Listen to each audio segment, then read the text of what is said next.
Hi viewers, welcome to electrician funda. Electrician funda में आप सभी लोगों का स्वागत है। जैसा कि आपको पता है कि पीछे काफ़ी दिनों से हमारा लाइव सेशन चल रहा था वीडियोज़ का, लेकिन अभी कुछ वजह से हम लोग लाइव सेशन नहीं कर पा रहे हैं। तो ये मैं रिकॉर्डेड वीडियो आपके लिए प्रिपेयर किया है। आई होप कि आपको ये सारी चीज़ें बहुत अच्छे से क्लियर हो जाएंगी इसके अंदर। आज जो हम पढ़ने वाले हैं, जैसा कि आपको नोटिफिकेशन में मिल गया होगा कि एम्प्लॉयबिलिटी स्किल को हम लोग करने वाले हैं। ठीक है, इसके अंदर हम देखेंगे पिछले साल जो मतलब हमारा जो 2017 था उसमें पूछे गए जो सवाल थे, उसमें कौन कौन से सवाल आए थे उसको हम लोग इसमें सॉल्व करेंगे। ठीक है, पिछला जो हमने क्वेश्चन पेपर कंप्लीट किया था एम्प्लॉयबिलिटी स्किल का, वो 2016 का कंप्लीट किया था और उसमें देखा था जो जो सवाल थे उनके आंसर्स क्या थे। बहुत सारे सवाल जो आज पूछे जाएंगे वो हमने ऑलरेडी कंप्लीट कर लिया है अपने मॉडल पेपर में। तो इस पेपर के अंदर बेसिक 3 सेक्शन बनाए गए हैं। पहला सेक्शन है इसके अंदर आईटी लिटरेसी का, दूसरा सेक्शन है आपका इसके अंदर कम्युनिकेशन स्किल का, and third and last section है इसके अंदर इंग्लिश लिटरेसी का। तो चलिए फिर इस वीडियो को शुरू करते हैं और देखते हैं कौन कौन से सवाल हैं जो पूछे गए थे वर्ष 2017 में। ठीक है, चैनल के साथ जो लोग नए जुड़ रहे हैं वो चैनल को सब्सक्राइब कर बेल आइकन को प्रेस करना ना भूलें। वीडियो अच्छी लगती है तो लाइक ज़रूर करना और साथ के साथ अपने फ्रेंड सर्कल में शेयर करना ना भूलें। चलिए, सबसे पहला सवाल आज का जो है इस 2017 का कि the command of copy a folder और अ फाइल इज। 4 ऑप्शंस आपके सामने हैं। Option A function plus C, option B alt plus C, option C control plus C, option D है शिफ्ट प्लस सी। तो पूछा जा रहा है कि कमांड जो होती है कॉपी करने के लिए किसी फोल्डर को, किसी फाइल को, वो कौन सी शॉर्टकट कमांड होती है। तो जैसा कि आपको बताया गया था कि अगर आप कंट्रोल प्लस की जो है हमारा सी जो है उसको प्रेस करते हैं तो उससे किसी भी आप फाइल या फोल्डर को कॉपी कर सकते हैं। तो ऑप्शन सी हमारा यहाँ पे करेक्ट आंसर होगा। चलिए, क्वेश्चन नंबर 2 है कंप्यूटर में ओएस का मतलब क्या होता है। रिपीटेड क्वेश्चन है, ऑलरेडी हमने डिस्कस किया है। 4 options operating software, opening statement, opening service या option D operating soft system. तो कंप्यूटर में ओएस का मतलब होता है ऑपरेटिंग सिस्टम। ठीक है, तो ऑप्शन डी हमारा यहाँ पे करेक्ट होगा। क्वेश्चन नंबर 3 है the shortcut command to print a word document. किसी भी डॉक्यूमेंट को प्रिंट करने के लिए क्या शॉर्टकट कमांड होती है। ऑप्शन है print screen, option B colour control plus P, option C है शिफ्ट प्लस पी या ऑप्शन डी है ऑल्ट प्लस पी। तो किसी भी डॉक्यूमेंट को प्रिंट करने के लिए, चाहे वो वर्ड हो, चाहे वो एक्सेल हो, चाहे वो पीडीएफ हो, तो उसके लिए जो हमारी शॉर्टकट कमांड होती है वो कंट्रोल प्लस पी होती है। यानी अगर आपको किसी भी डॉक्यूमेंट को प्रिंट करना है तो कंट्रोल प्लस पी दबा दीजिए, वो प्रिंट के लिए चला जाएगा। नेक्स्ट क्वेश्चन से पहले मैं आपको बता दूं कि ये सारे शॉर्टकट की हैं जिसके बारे में ऑलरेडी हमने डिस्कस किया है। तो जो लोग नए जुड़ रहे हैं वो एम्प्लॉयबिलिटी स्किल का जो आईटी लिटरेसी है वो पार्ट देखना ना भूलें, क्योंकि हमने उसमें महत्वपूर्ण 50 सवालों के आंसर्स देखे हैं और साथ के साथ डिटेल में हमने एक्सप्लेन किया है उसको। ठीक है, तो यहाँ पर कुछ आपको शॉर्टकट की दी गई हैं, जैसे कंट्रोल प्लस आर राइट में अलाइन करने के लिए, कंट्रोल प्लस एल लेफ्ट में अलाइन करने के लिए, लेफ्ट अलाइन मतलब ये, राइट अलाइन मतलब ये। ठीक है, उसके बाद कंट्रोल ए करते हैं, कंट्रोल प्लस ए करते हैं तो आपका सेलेक्ट ऑल हो जाएगा। कंट्रोल प्लस सी अभी देखा, कंट्रोल प्लस बी पेस्ट के लिए होता है, कंट्रोल प्लस एक्स हमारा कट के लिए होता है, कंट्रोल प्लस एक्स और कंट्रोल प्लस बी हमारा बॉल्ड करने के लिए होता है। तो ये सारे हमारे शॉर्टकट की हैं। ठीक है, ये भी हैं सारी। चलिए, अगला क्वेश्चन है क्वेश्चन नंबर 4, WAN का मतलब क्या होता है, जो कि 2017 में पूछा गया है। तो 4 ऑप्शन है winning and networking, option B wisdom access network, option C wide access network या option D wide area network. तो देखिए, WAN का मतलब हमने आपको बताया था वाइड एरिया नेटवर्क, तो ऑप्शन डी हमारा करेक्ट होगा।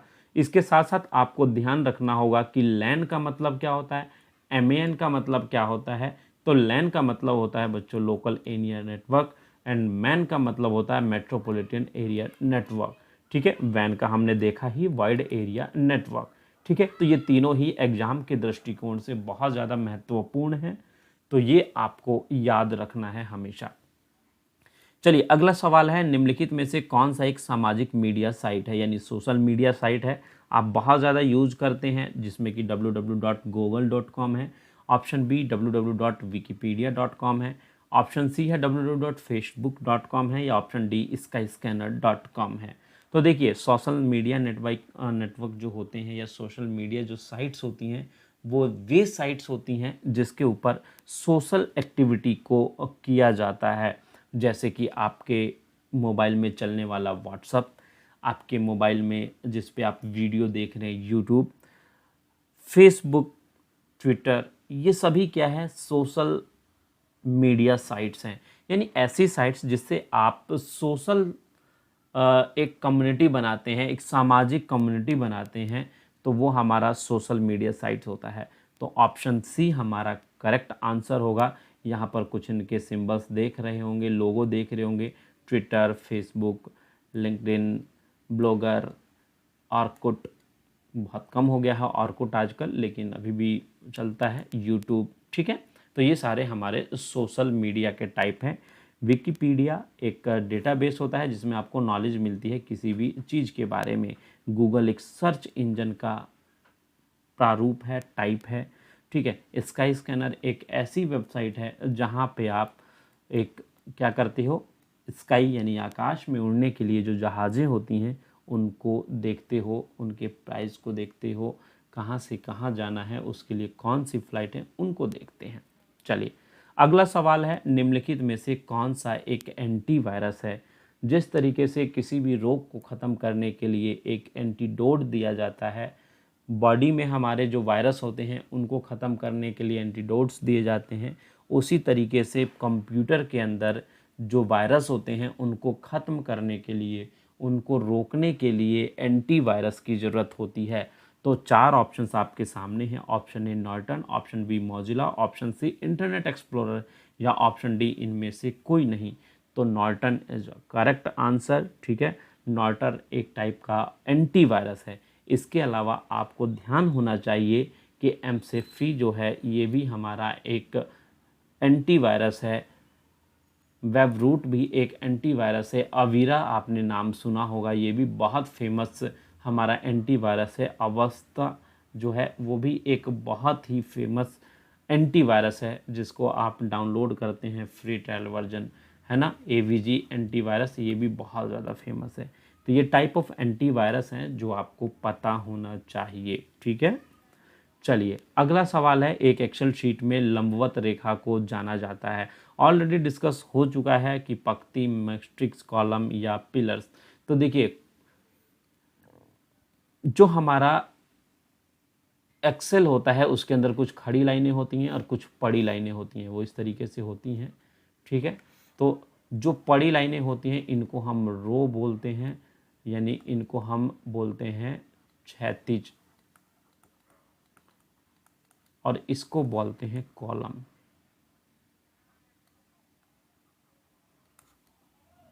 ठीक है। तो देखिए इसमें क्या है, ऑप्शन सी हमारा है, तो ऑप्शन सी हमारा करेक्ट आंसर होगा।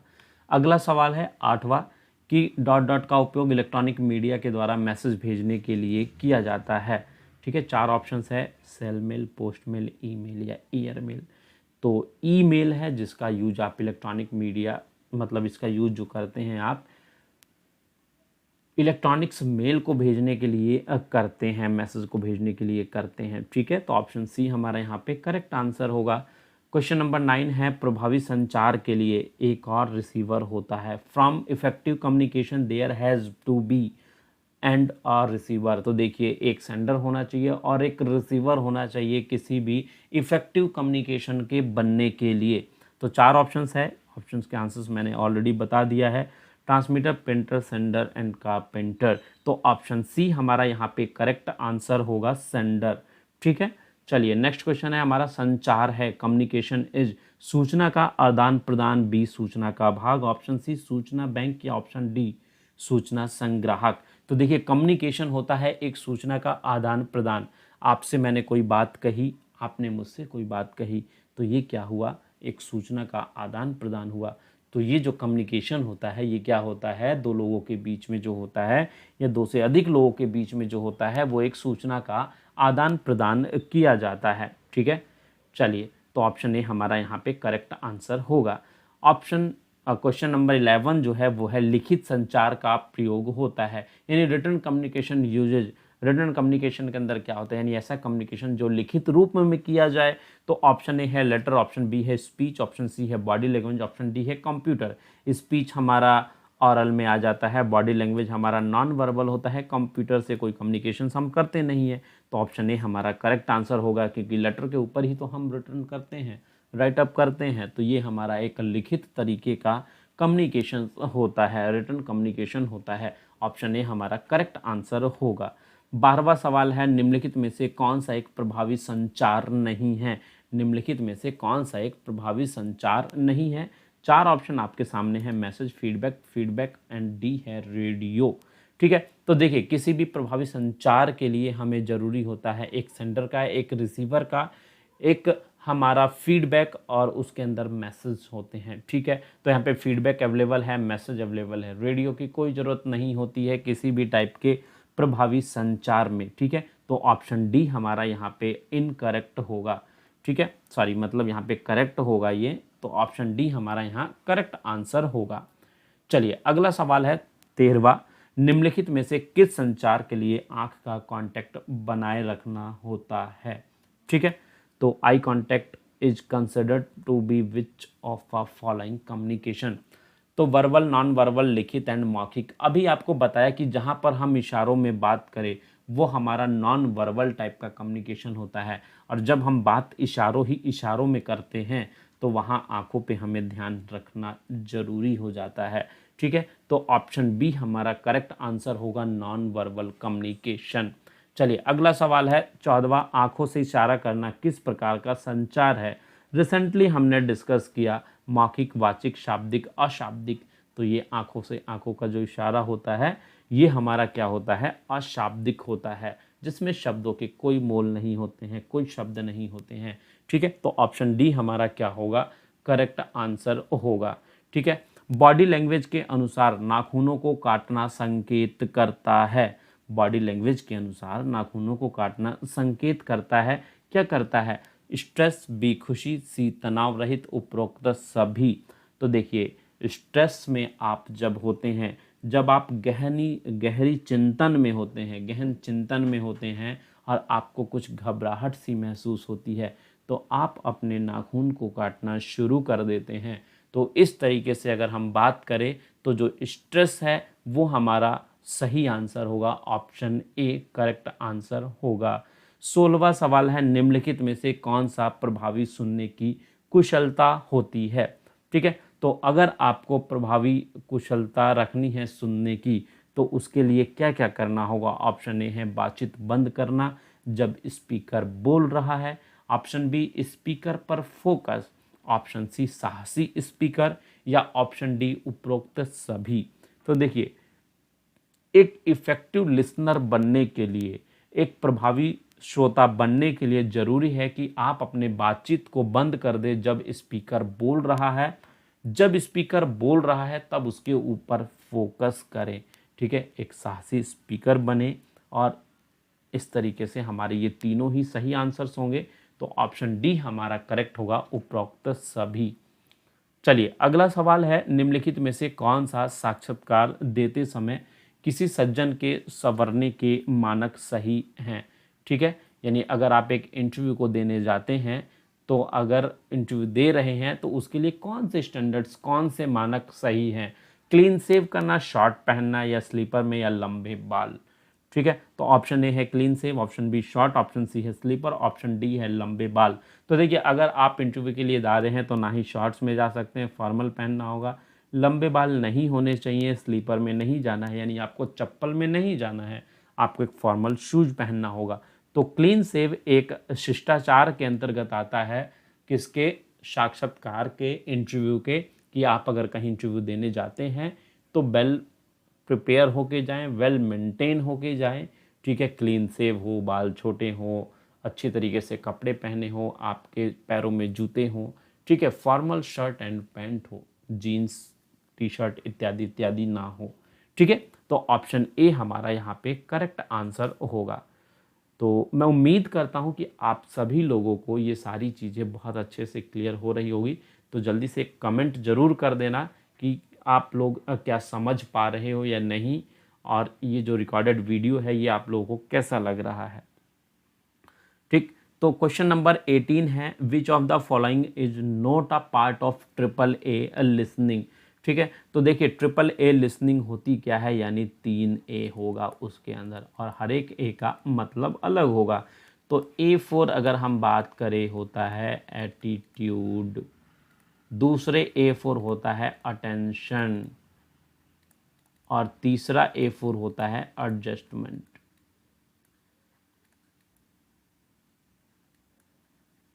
तो अगर हम बात करें ये भी है, ये भी है और ये भी है, तो ऑप्शन सी हमारा करेक्ट आंसर होगा यहाँ पर कि ये ट्रिपल ए का पार्ट नहीं है, ये ट्रिपल ए का हमारा पार्ट नहीं है। चलिए सवाल नंबर 19वां है, which of the following sentence is correct. निम्न में से कौन सा सेंटेंस करेक्ट है। तो ऑप्शन ए है, the tired old man just lay down and died. दूसरा ऑप्शन है, the tired old man lied down and died. Option C है, the tired old man just lied down and died. ठीक है, and D है, none of this. ठीक है, देखिए यहाँ पर द टायर्ड ओल्ड मैन मतलब एक जो हमारा थका हुआ अब बूढ़ा आदमी था, ये आदमी है जो कि लेटा, जैसे ही लेटा वह मर गया। ठीक है, तो यहाँ पर ये ले का मतलब होता है लेटना। ठीक है, अगर हम ले के फर्स्ट की जगह सेकंड फॉर्म की बात करें तो ये यही होता है, और थर्ड होता है ले। ठीक है, तो यहाँ पर अगर हम सेकंड में देखें तो यहाँ पे लेड का यूज किया गया जो कि होता है झूठ बोलना। ठीक है, झूठ बोलना, ये लाई का सेकंड फॉर्म होता है, तो ये हमारा इनकरेक्ट हो गया, ये भी हमारा यहाँ पे इनकरेक्ट हो जाएगा। ठीक है, तो ऑप्शन ए हमारा करेक्ट आंसर होगा यहाँ पर। ठीक है, चलिए अगला सवाल है, which of the following spelling is correct. तो चार ऑप्शन है, COMPUTER, CUMPUTER, COMPUTOR, CUMPPUTOR। तो देखिए ये कोई स्पेलिंग होती नहीं है, COMPUTOR ये क्या है। एक हमारे पास COMPUTER, तो ये भी हमारा कुछ नहीं होता है। CUMPUTR ये भी नहीं होता है, तो ऑप्शन ए हमारा सही होगा। कंप्यूटर की स्पेलिंग, यानी जो कंप्यूटर हम लोग देखते हैं उसकी स्पेलिंग होती है COMPUTER। चलिए अगला सवाल भी स्पेलिंग करेक्ट को लेके है, ये इंग्लिश लिटरेसी चल रहा है बच्चों, ध्यान रखना ये इंग्लिश लिटरेसी के सवाल आ रहे हैं। Which of the following spelling is correct, तो है यहाँ पे फुटबॉल, FUTBALL, बी है ऑप्शन FUTBAL, ये भी गलत लग रहा है, ये भी गलत लग रहा है। FOOTBALL, फुटबॉल ये सही लग रहा है, तो FOOTBAL ये भी गलत है, तो ऑप्शन सी हमारा करेक्ट आंसर होगा यहाँ पे। चलिए नेक्स्ट सवाल है हमारा क्वेश्चन नंबर 20, एक्टिव वॉइस है हमारे पास, इसको पैसिव वॉइस में बताना है। तो the sailor anchored his boat in the harbour. ठीक है, ये एक्टिव वॉइस है तो इसका हमें पैसिव वॉइस बनाना है। तो जब हम पैसिव वॉइस का बनाएंगे तो जिसके अंदर जो ऑब्जेक्ट है हमारा वो हमारा एज अ सब्जेक्ट बन जाएगा। ठीक है, और जो सब्जेक्ट है वो ऑब्जेक्ट के रूप में हो जाएगा। तो इस तरीके से अगर हम जब बनाएंगे तो ये क्या बन जाएगा, the boat was anchored by the sailor in the harbour. ठीक है, तो ऑप्शन बी हमारा यहाँ पे करेक्ट आंसर होगा। इन द हार्बर हमारा क्या है, अदर वर्ड्स में आ जाता है, इसलिए हम इसको सबसे लास्ट में ही रखते हैं। तो अगर हम यहाँ से चेक करें तो ये ना इसमें है ना इसमें है, तो इसलिए हमारा ऑप्शन बी ही क्या होगा, करेक्ट आंसर होगा। ठीक है, चलिए अगला सवाल है, the past tense of speak. Past tense of speak क्या होगा, तो चार ऑप्शन है, स्पीकेड, स्पीकिंग, स्पॉक्स, स्पॉक। तो देखिए स्पीक मतलब होता है बोलना। ठीक है, स्पीक मतलब बोलना है। अगर इसकी हम सेकंड फॉर्म की बात करें तो वो हो जाता है स्पॉक, एंड थर्ड फॉर्म जो हो जाता है वो हो जाता है स्पोकन। ठीक है, तो हमें ये पूछा गया है, तो ये हमारा ऑप्शन हमारे सामने लिखा हुआ है, वो ऑप्शन डी हमारा करेक्ट आंसर यहाँ पर हो जाएगा। ठीक है, चलिए अगला सवाल है, which of the following sentence is correct. कौन सा सेंटेंस करेक्ट है। I have 2 brother, I have 2 brothers, I have 1 brothers and D है नन ऑफ दिस। ठीक है, तो देखिए यहाँ पर क्या बात हो रही है, यहाँ पर बात हो रही है ब्रदर की। ठीक है, तो ये कह रहा है कि मेरे पास 2 भाई हैं, लेकिन 2 होने से यहाँ पर एस लगा हुआ होना चाहिए, जो कि नहीं है, तो ये क्या हो गया, गलत हो गया। ठीक है, अगर हम ऑप्शन सी की तरफ जाएं तो यहाँ पर आई हैव 1 ब्रदर्स, तो देखिए एक ब्रदर की बात हो रही है, तो यहाँ पर भी एस नहीं आएगा, जो कि गलत है। ठीक है, यहाँ पर केवल ब्रदर होगा। ठीक है, अब ऑप्शन डी की तरफ जाए, आई हैव 2 ब्रदर्स, तो 2 हैं एंड ब्रदर्स में एस भी लगा हुआ है क्योंकि ये प्लूरल्स हैं। ठीक है, तो इसलिए ऑप्शन बी हमारा यहाँ पे करेक्ट आंसर होगा कि मेरे पास 2 भाई हैं या मेरे 2 भाई हैं। ठीक है, तो हमारा ऑप्शन बी जो होगा वो करेक्ट आंसर होगा।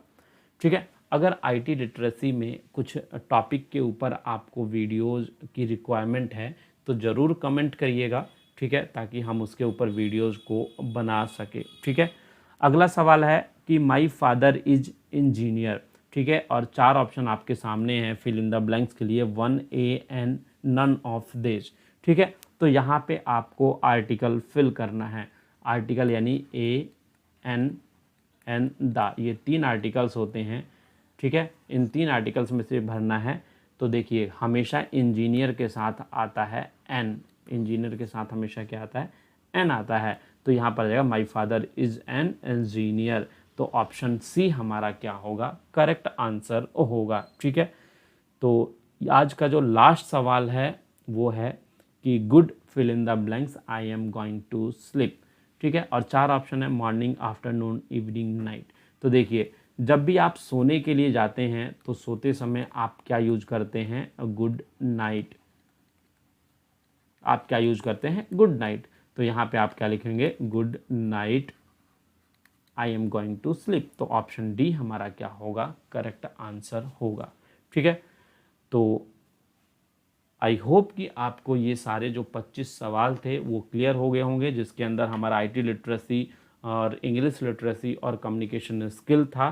तो आपको ये वीडियो कैसी लिखी आप ज़रूर कमेंट कीजिएगा। मैं देखता हूँ कि आप लोग वीडियो देखते हैं, बट ना ही आपके कुछ फीडबैक्स आते हैं, ना ही उसके ऊपर लाइक या कुछ ऐसा रिएक्शंस होता है।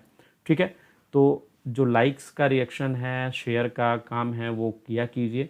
जो मेरा काम है मैं बखूबी कर रहा हूँ, तो आपका जो काम है उसको भी आप करिए। ठीक है, और अगर आपका कोई फीडबैक है वो बताइए, और कोई भी वीडियो ऐसी है जिसके ऊपर आप चाहते हैं कि इसका हम डिटेल में आपको बताएं, तो आप ज़रूर उसके बारे में बोलिए। ठीक है, तो आज के लिए इतना ही, मिलते हैं नए वीडियो में नए टॉपिक के साथ, तब तक के लिए बाय बाय, टेक केयर।